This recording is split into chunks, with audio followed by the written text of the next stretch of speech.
Hello everyone, कैसे हैं आप सभी दोस्तों। एक और नया दिन और एक और नई वैकेंसी आप सभी के लिए आ गई है एनबीसीसी इंडिया लिमिटेड के अंदर, वो भी परमानेंट पोस्ट जूनियर इंजीनियर की। तो चलिए देखते हैं किस किस की वैकेंसीज कितनी हैं और क्या है इस नोटिफिकेशन के अंदर। तो यहाँ पर बहुत सारी वैकेंसीज हैं जिसमें जनरल मैनेजर है जो कि एक्सपीरियंस बेसिस पर है। फिर मैनेजर की बेसिस मैनेजर की पोस्ट है 6 इयर्स एक्सपीरियंस पे, डेप्यूटी मैनेजर, असिस्टेंट मैनेजर। तो ये सभी एक्सपीरियंस के बेसिस पे, अगर आप एक्सपीरियंस रखते हैं तो आप इसको अप्लाई कर सकते हैं। नोटिफिकेशन देख लीजिएगा टेलीग्राम चैनल पर, ठीक है। मैं आपको सीधे के सीधे विदाउट एक्सपीरियंस फ्रेशर्स वाली जॉब पर लेके चलता हूं। तो देखिए दोस्तों, इसमें एक सीनियर प्रोजेक्ट एग्जीक्यूटिव की वैकेंसी है। 10 वैकेंसीज हैं इसमें, सिविल वाले अप्लाई कर सकते हैं 2 साल के एक्सपीरियंस के साथ। तो इसको देख लीजिएगा, अच्छी पोस्ट है। सीधे आते हैं जूनियर इंजीनियर पे। तो देखिए, जूनियर इंजीनियर सिविल की वैकेंसी है, कोई भी एक्सपीरियंस नहीं चाहिए, 3 साल का डिप्लोमा चाहिए आपको सिविल इंजीनियरिंग में। टोटल वैकेंसीज है 20, ठीक है। और एज लिमिट यहां पर बताई गई है 28 साल। फॉर्म भरने की last date, cut off date है, ठीक है। अप्रैल में फॉर्म भरने की लास्ट डेट है और वहीं तब तक आपकी 28 से ज्यादा एज लिमिट नहीं होनी चाहिए। इलेक्ट्रिकल की बात करेंगे तो जूनियर इंजीनियर इलेक्ट्रिकल की एज लिमिट भी 28 ईयर से 3 years full time diploma electrical engineering में चाहिए। टोटल यहां पर 10 पोस्ट है मेरे दोस्तों, ठीक है। और इसके अलावा जूनियर इंजीनियर मैकेनिकल के अंदर 28 इयर्स की एज लिमिट है, डिप्लोमा इन मैकेनिकल इंजीनियरिंग चाहिए। टोटल नंबर ऑफ जो वैकेंसीज है मैकेनिकल में वो 5 है। तो सिविल, इलेक्ट्रिकल, मैकेनिकल ऐसे करके तीनों कोर ब्रांचेस में वैकेंसीज हैं। कोई भी एक्सपीरियंस आपको किसी भी जूनियर इंजीनियर की पोस्ट के लिए नहीं चाहिए। जिस स्टूडेंट ने सिर्फ बी बीटेक कर रखा है वो इसमें अप्लाई नहीं कर सकता है। डिप्लोमा होना मैंडेटरी है। डिप्लोमा के बाद आपने चाहे कुछ भी किया हो, बी बीटेक, पीएचडी, एमटेक, उससे फर्क नहीं पड़ता। Diploma is mandatory. Procedure for applying यहाँ पे बताया है, कब से कब तक अप्लाई कर सकते हैं। 6 मार्च से फॉर्म लाइंस ओपन होंगी और 5 अप्रैल तक आप लोग इसमें फॉर्म भर सकते हैं।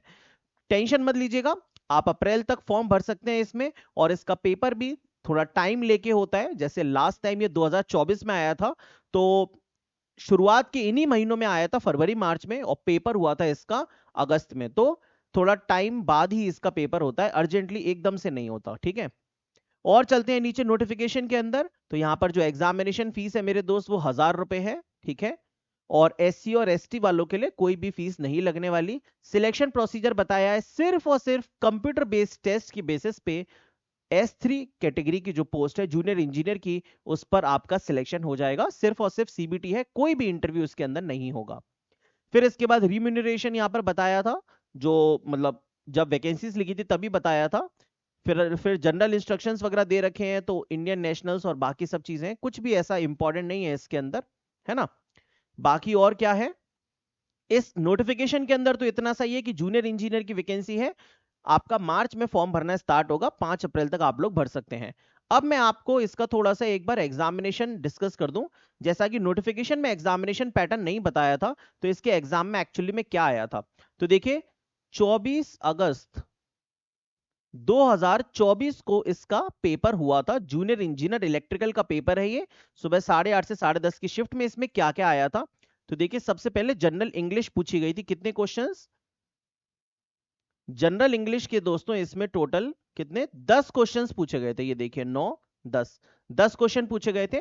उसके बाद रीजनिंग एंड एप्टीट्यूड के क्वेश्चंस थे कितने, तो 1 से लेके चालू करेंगे आप।